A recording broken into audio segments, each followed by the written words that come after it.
ditimpakan kepada mereka. Hati yang luka biasanya akan marah, akan kecewa, tapi itu tidak terjadi pada Nabi Muhammad sallallahu alaihi wasallam. Apa yang dia katakan? Alhamdulillah, wassalatu wassalamu ala Rasulillah Sayyidina wa maulana Muhammad ibni Abdillah wa ala alihi wa sahbihi wa man tabi'ahu wa mawalah. Asyhadu an la ilaha illallah wahdahu la syarika lah wa asyhadu anna sayyidana Muhammadan abduhu wa rasuluhu la nabiyya ba'dah. Allahumma salli ala sayyidina Muhammadin nabiyil ummi wa ala alihi wa sahbihi wa barik wa sallim. Qala Allah ta'ala fil Qur'anil azim wa huwa asdaqul qailin. A'udzu billahi minasy syaithanir rajim. Ya ayyuhalladzina amanu taqullaha haqqa tuqatih wa la tamutunna illa wa antum muslimun. Wa qala ta'ala fi ayatin ukhra. Ya ayyuhalladzina amanu taqullaha wa qulu qawlan sadida yuslih lakum a'malakum wa yaghfir lakum dhunubakum wa man yuti'illaha wa rasulahu faqad faza fawzan 'azima. Ibadallah, usikum wa nafsi bi taqwallahi wa ta'atihi faqad fazal muttaqun. Hadirin jamaah Jumat yang dimuliakan Allah Subhanahu wa taala. Semua orang senang melihatnya karena dia bersih, karena dia rupawan, karena dia sopan santun, karena ayahnya meninggal, ibunya juga sudah lama meninggalkannya. Orang kasihan melihatnya. Maka karena kesenangan hati mereka, mereka sendiri yang memberikan gelar untuknya yang belum pernah mereka berikan kepada orang sebelum dia. Gelar itu bernama Al-Amin, orang yang layak menerima amanah. Amin ambil dari 3 huruf, alif, mim, nun. Dari kata alif, mim, nun muncullah kata amanah. Orang yang mampu menerima amanah disebut Al-Amin. Kita mengatakannya jujur. Lawan daripada amanah adalah khianah, al-khain, pengkhianat. Dia tidak berkhianat. Dia adalah seorang yang mampu mengemban amanah dan terpercaya. Maka semua orang percaya kepada dia. Dari alif, mim, nun juga akar yang sama dengan iman, akar kata yang sama dengan iman. Maka iman berarti percaya. Dia adalah orang yang dipercaya karena memang dia mampu mengemban amanah. Kapan kebencian itu datang?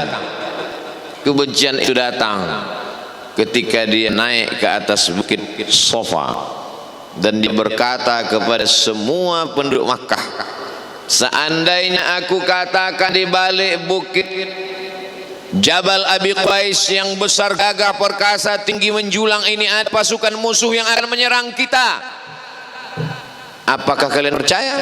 Semua mereka berkata, sadaqnaka, kami percaya karena memang kami menggelar engkau orang yang dapat dipercaya. Seandainya aku katakan bahwa ada pasukan musuh yang akan luluh lantak, akan menghantam, membunuh kita, apakah kalian percaya?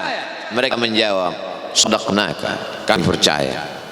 Seandainya aku katakan bahwa aku menerima wahyu dari Allah dan aku diperintahkan Allah untuk mengabarkan kepada kalian, yang baik-baik akan masuk surga, yang jahat-jahat akan masuk neraka, percayakah kalian?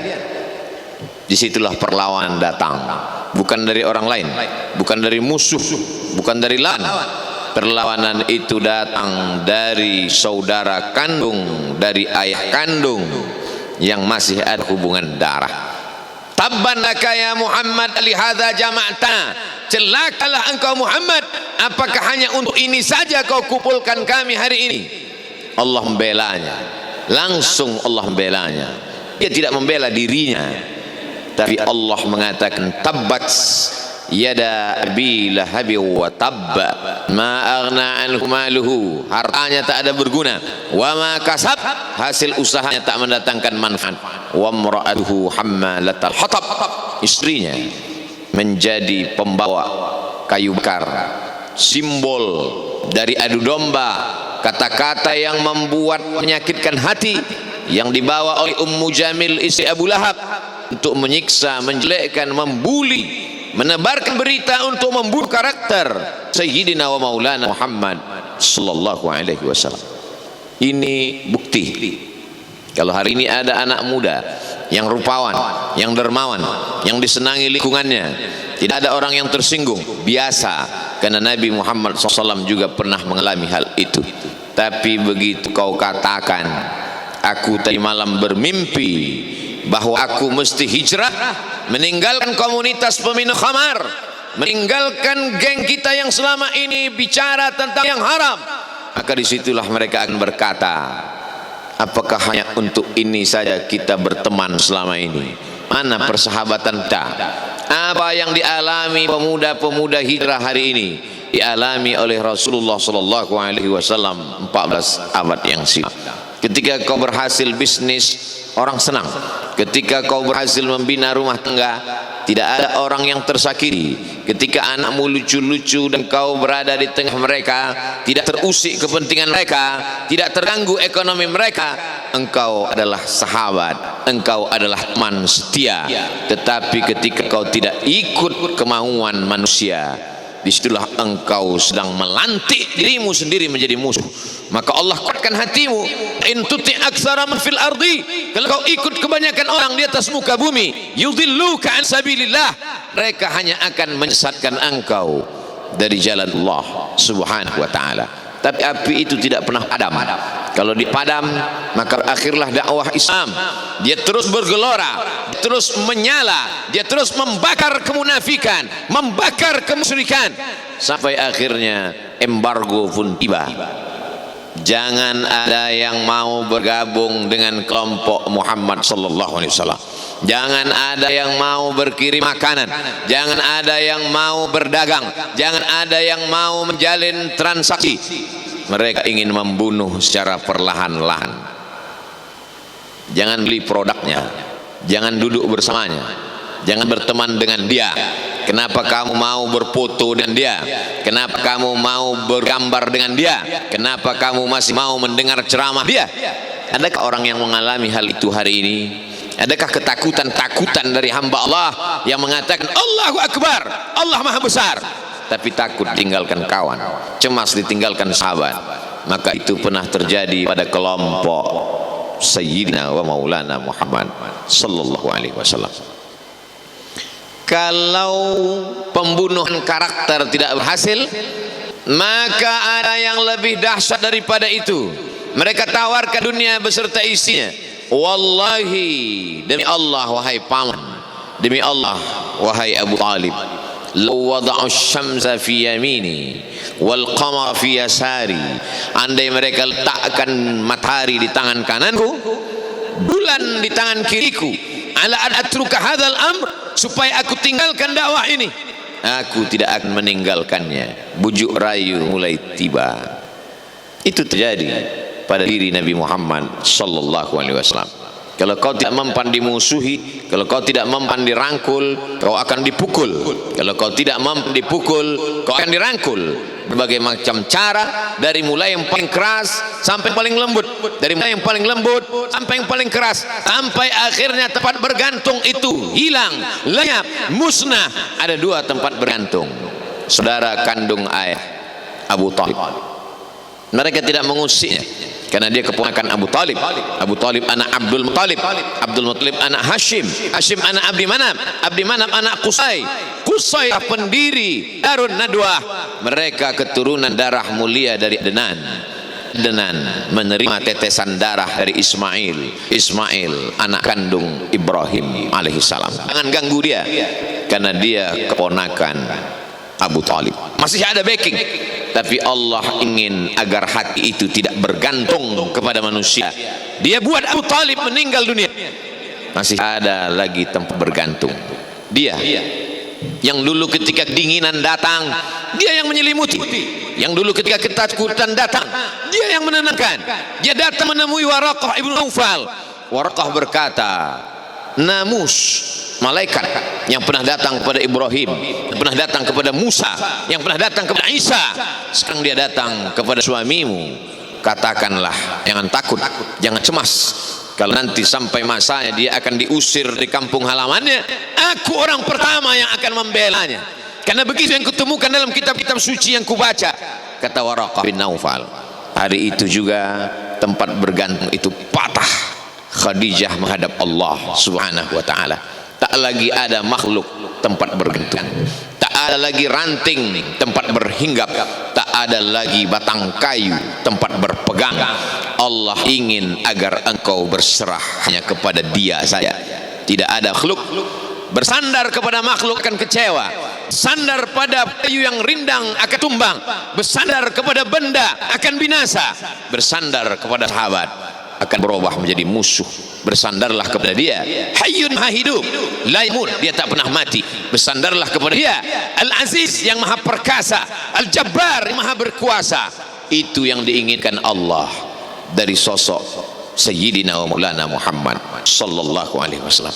Dia pergi, sengaja dia pergi berjalan kaki. Karena kalau dia pergi menunggang unta, mereka sudah mengintai, dia pasti lari, dia akan pergi ke tempat yang jauh. Sengaja dia pergi berjalan kaki. Lalu kemudian dia pun sampai ke suatu tempat. Dia berharap mereka adalah orang-orang yang lembut akan yang menerimanya, tapi dia tidak diterima dengan tala'al badru alaina. Dia tidak diterima sebagai ahlan wasahlan. Ahlan, keluarga, kau datang kami sambut sebagai keluarga. Sahlan, mudah, kau datang urusanmu mudah. Ahlan wasahlan. Tapi dia tidak dianggap sebagai keluarga, dia tidak dianggap sebagai sahlan, dia dianggap sebagai musuh. Jadi lempar dengan batu, jadi lempar dengan kayu, jadi lempar dengan tulang unta. Apa yang dia lakukan? Dia bersembunyi di balik bukit. Dia angkat kedua tangannya, ilaika ashku faquwati, kepada engkau saja aku mengadukan kelemahanku, wa qillata hilati, ketidakberdayaanku, wa hawani bainan nas, aku hina di tengah mereka. Kalau dulu aku ada tempat bergantung, ada tempat bersandar, ada tempat mengadu, hari ini hanya engkau saja ya Allah. Datanglah malakul jibat, malaikat penjaga segala bukit di atas dunia. Kau tunjuk mana bukit yang paling besar ya Muhammad, akan kutimpakan kepada mereka. Hati yang luka biasanya akan marah, akan kecewa, tapi itu tidak terjadi pada Nabi Muhammad sallallahu alaihi wasallam. Apa yang dia katakan? Asallah an yukhrij min aslabihim man ya'budullah wa la yusyrika bihi syai'a. Ya Allah, keluarkan dari tulang sulbi mereka, keluarkan anak cucu mereka yang akan menyembah engkau. Tidak ada satupun yang akan mempersekutukan engkau di atas muka bumi ini. Doanya dikabulkan, hatinya susah, pikirannya kacau, tapi lidahnya tidak berkata-kata kasar. Dia doakan agar anak cucu mereka menyembah Allah. 100% penduduk Taif hari ini bersyahadat asyhadu an la ilaha illallah wa asyhadu anna Muhammadan Rasulullah. Doa orang yang teraniaya, doa orang yang terzolimi. Dia berhenti di sebuah kebun. Ada seorang yang bukan pandang membawakan beberapa ranting anggur sebagai pelipur lara, penghilang haus, pelepas dahaganya. Ketika anggur itu akan masuk ke mulutnya, dia berkata Bismillahirrahmanirrahim, atas nama Allah. Maka hamba saya miskin, susah, melarat, perantau yang tak punya apa-apa itu heran. Apa yang kau ucapkan? Bismillah. Kau sebut nama Allah ya? Tidak ada satupun orang di kampung ini kalau akan menyebut nama Allah. Siapa engkau? Aku Nabi yang diutus Allah subhanahu wa ta'ala. Berarti engkau sama dengan orang yang dulu pernah berada di kampungku. Engkau dari mana? Aku dari Ninawi. Nawi ya, di sana ada saudaraku, kata Nabi Muhammad sallallahu alaihi wasallam. Sana ada saudaraku namanya Yunus bin Matta. Yunus bin Matta adalah saudaraku. Sama-sama hamba yang diutus Allah subhanahu wa ta'ala. Dia juga diingkari oleh kaumnya. Dia masuk ke dalam lautan, ditelan seekor ikan. dalam 3 kegelapan, gelapnya tengah malam, gelapnya lautan, gelapnya perut ikan, dia berserah kepada Allah. La ilaha illa anta subhanaka inni kuntu minal zalimin. Begitu cara Allah mengingatkan Nabi Muhammad SAW. Apa yang rasakan hari ini belum ada apa-apa dengan apa yang pernah dirasakan oleh Yunus bin Matta. Mendengar itu langsung saja Addas bersimpuh sujud mencium lutut Nabi Muhammad SAW. Dia tidak mulia, dia hamba sahaya, dia miskin, dia perantau, tapi dia sempat mencium tangan Nabi Muhammad SAW. Dia sempat menghilangkan dahaga di leher Nabi Muhammad SAW. Pertemuan yang berkesan. Biarlah pertemuan itu sekali, tapi sampai ke lubuk hati. Untuk apa pertemuan yang berulang kali tapi hanya sampai di tepi bibir, hanya basa-basi? Nabi SAW kembali, dia pulang. Di tengah perjalanan dia mendengar, qul, katakan, uhiya ilayya annahu istama'a nafaru minal jin, ada sekelompok jin. Jin itu berkata, inna sami'na qur'anan ajaba, kami mendengarkan bacaan Al-Quran ajaba, menakjubkan, ajib. Biarlah manusia menolakmu, biarlah manusia yang aku dan sombong itu tidak menerimamu, tapi ada satu makhluk yang mau menerimamu. Inna, kami dari kalangan jin, sami'na, mendengar Qur'anan ajaba, bacaan Al-Quran yang mengagumkan, yahdi ila rusdi, yang membuat kami lurus berpikir benar. Betapa jin yang dikatakan makhluk jahat, tapi ketika dia mendengarkan bacaan Al-Quran tersentuh hatinya dan dia bersyahadat, anna minnal muslimun, kami ada yang muslim, wa minnal qasitun, kami ada yang kafir.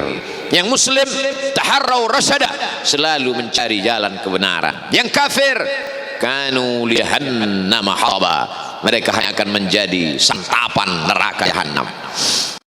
Dia kembali ke kota suci Makkah Al-Mukarramah seperti biasa, sampai akhirnya datanglah malaikat Jibril membelah dadanya, mensucikan hatinya sampai layak, lalu kemudian dia pun dibawa. Subhanalladzi asra bi'abdihi lailan, maha suci Allah yang memperjalankan hambanya pada suatu malam, minal masjidil harami ilal masjidil aqsa, dari masjidil haram ke masjidil aqsa, alladzi barakna haulah, kami berkahi sekelilingnya. Untuk apa? Linuriyahu min ayatina, kami ingin memperlihatkan kepadanya tanda-tanda kebesaran kami.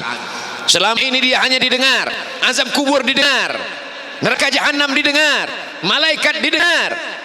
Hari ini kami ingin memperlihatkan tanda-tanda itu kepada hamba kami. Jangan bersedih ketika kau didustakan, jangan bersedih ketika kau dibunuh karaktermu, jangan berduka cita ketika tidak ada manusia yang menerimamu, karena sesungguhnya itu hanyalah cara Allah menguatkan hatimu, karena dia ingin mengangkat derajatmu, menempatkan di tempat yang terpuji, memperlihatkanmu sesuatu yang tak pernah dia perlihatkan kepada manusia yang lain. Dia buat hatimu hancur berkeping agar tidak lagi ada tempat makhluk dalam hatimu, yang ada hanya Allah semata. Ma fi qalbi ghairullah. Pada saat itu mentalmu sudah kuat, layaklah engkau berada di tempat yang terpuji. Kalau ada orang menyakitimu, jangan berduka. Kalau ada tetangga, sahabat, kawan baik meninggalkanmu, jangan berdukalah, karena sesungguhnya di balik itu semua, fa inna ma'al usri yusra, inna ma'al usri yusra, idza daqat 'alaika dunya faqul ya Allah. Kalau terasa sempit dunia, mengadulah kepada Allah. Idza sa'alta fas'alillah, kalau mintalah kepada Allah. Wa idza sta'anta fasta'in billah, kalau minta tolonglah kepada Allah. Iyyaka na'budu wa iyyaka nasta'in, kepada engkau kami menyembah, kepada engkau kami beribadah, kepada engkau kami bersimpuh sujud, kepada engkau juga kami minta pertolongan. Barakallahu li wa lakum fil Qur'anil azim, wa nafa'ani wa iyyakum bima fihi minal ayati wadh-dhikril hakim, wa taqabbala minni wa minkum tilawatahu innahu huwal ghafurur rahim.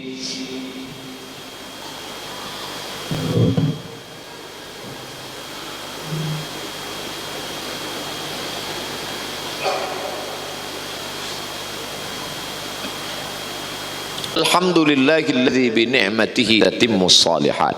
والصلاة والسلام على سيد السادات وعلى آله وأصحابه أهل الفضائل والكرامات. أشهد أن لا إله إلا الله وحده لا شريك له، وأشهد أن سيدنا محمدا عبده ورسوله وصفيه من خلقه وخليله، أدى الأمانة وبلغ الرسالة ونصح للأمة وتركنا على المحجة البيضاء ليلها كنهارها. أشهد أن لا إله إلا الله وحده لا شريك له. اللهم صل على سيدنا محمد النبي الأمي وعلى آله وصحبه وبارك وسلم. قال الله تعالى في القرآن العظيم وهو أصدق القائلين: أعوذ بالله من الشيطان الرجيم، بسم الله الرحمن الرحيم، والعصر إن الإنسان لفي خسر إلا الذين آمنوا وعملوا الصالحات تواصوا بالحق وتواصوا بالصبر. قال تعالى في آية أخرى: إن الله وملائكته يصلون على النبي يا أيها الذين آمنوا صلوا عليه وسلموا تسليما. اللهم اغفر للمسلمين والمسلمات والمؤمنين والمؤمنات الأحياء منهم والأموات برحمتك يا أرحم الراحمين. اللهم انصر الإسلام والمسلمين واخذل الكفرة والمشركين ودمر أعداءك أعداء الدين. اللهم انصر إخواننا المجاهدين المظلومين في فلسطين وفي روهينيا وفي كل مكان من مشارق الأرض إلى مغاربها. لا تدع لنا في مقامنا هذا وفي ساعتنا هذه ذنبا إلا غفرته، ولا هما إلا فرجته، ولا دينا إلا قضيته، ولا مسافرا إلا وصلته، ولا مريضا إلا شفيته، ولا ميتا إلا رحمته، ولا حاجة من حوائج الدنيا والآخرة لك رضا ولنا فيها صلاح إلا قضيتها ويسرتها يا رب العالمين. عباد الله، أوصيكم ونفسي بتقوى الله وطاعته فقد فاز المتقون. إن الله يأمر بالعدل والإحسان وإيتاء ذي القربى وينهى عن الفحشاء والمنكر والبغي يعظكم لعلكم تذكرون. فاذكروا الله العظيم يذكركم واسألوه من فضله يعطكم ولذكر الله أكبر والله يعلم ما تصنعون. أقم الصلاة.